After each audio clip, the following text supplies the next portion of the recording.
नमस्कार, NF news देख रहे हैं आप। मैं हूं आपके साथ अभिषेक पुंडीर। बांग्लादेश की पूर्व प्रधानमंत्री शेख हसीना इस वक्त भारत में मौजूद हैं। तकरीबन 2 घंटे हो चुके हैं वो भारत में लैंड किया था। उनके प्लेन ने हिंडन एयरबेस पे वो उतरी थी। वहां उनका स्वागत किया एनएसए अजीत डोभाल ने उनसे मुलाकात की और ये मुलाकात तकरीबन 1.5 घंटे तक चली। इस बात पर यकीन करना थोड़ा मुश्किल है कि अजीत डोभाल की मुलाकात शेख हसीना के साथ तकरीबन 1.5 घंटे तक उनकी मुलाकात हुई। उसके बाद विदेश मंत्री जयशंकर से उनकी मुलाकात हुई और उस मुलाकात के बाद वो प्रधानमंत्री से मिलने के लिए पहुंच चुके हैं। आपको यह भी बता दूं कि इस वक्त सूत्रों के हवाले से ऐसी खबरें निकलकर सामने आ रही हैं कि शेख हसीना का जो एग्जिट प्लान था, शेख हसीना को बांग्लादेश से निकालने का जो प्लान था, वो एनएसए अजीत डोभाल और एस जयशंकर जो विदेश मंत्री हैं हिंदुस्तान के,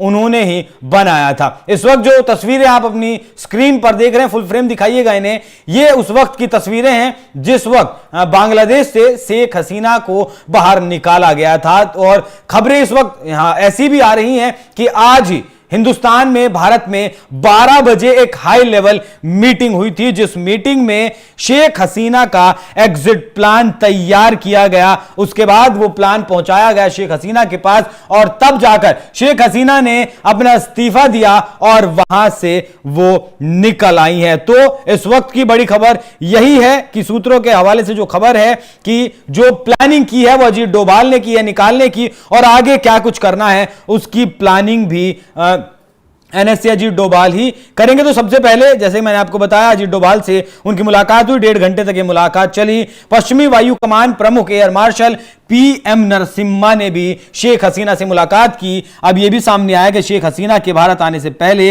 राजधानी दिल्ली में एक बड़ी बैठक बुलाई गई थी। इस बैठक में रॉ के चीफ शामिल थे, एनएसए अजीत डोभाल शामिल थे और खुद विदेश मंत्री एस जयशंकर भी सामने थे। यह भी सामने आया है कि शेख हसीना के बांग्लादेश से भारत पहुंचने के मिशन में विदेश मंत्रालय, एनएसए, सेना, वायुसेना और सुरक्षा एजेंसियों ने अहम भूमिका निभाई है। सोमवार को 12 बजे अजीत डोभाल, विदेश मंत्री एस जयशंकर, सेना प्रमुख, रॉ चीफ, वायुसेना प्रमुख और अन्य जो भारत की एजेंसियां हैं उनके प्रमुखों के बीच एक बहुत बड़ी बैठक हुई थी। इस बैठक में ही शेख हसीना के बांग्लादेश से एग्जिट प्लान की रणनीति बनी। इसके बाद उन्होंने इस्तीफा दिया और फिर वो वापस आ गई, माफ कीजिएगा, इसके बाद वो हिंदुस्तान लौट आई। और अब आगे क्या कुछ करना है उसके जो प्लानिंग है वो भी एनएसए अजीत डोभाल ही कर रहे हैं। आपको यह भी बता दूं कि कल शाम यानी कि 4 अगस्त की शाम भी विदेश मंत्री एस जयशंकर ने प्रधानमंत्री नरेंद्र मोदी के साथ मुलाकात की थी। उस मुलाकात में यह बताया गया था कि बांग्लादेश में क्या कुछ हालात इस वक्त चल रहे हैं और पूरी अपडेट देने के बाद ही एक बैठक आज बुलाई गई और उसमें रणनीति बनाई गई। लेकिन यह सवाल यह भी उठते हैं कि आखिर किस काम की कीमत शेख हसीना को चुकानी पड़ी, इस्तीफा देकर अपना देश छोड़कर आखिर क्यों भागना पड़ा?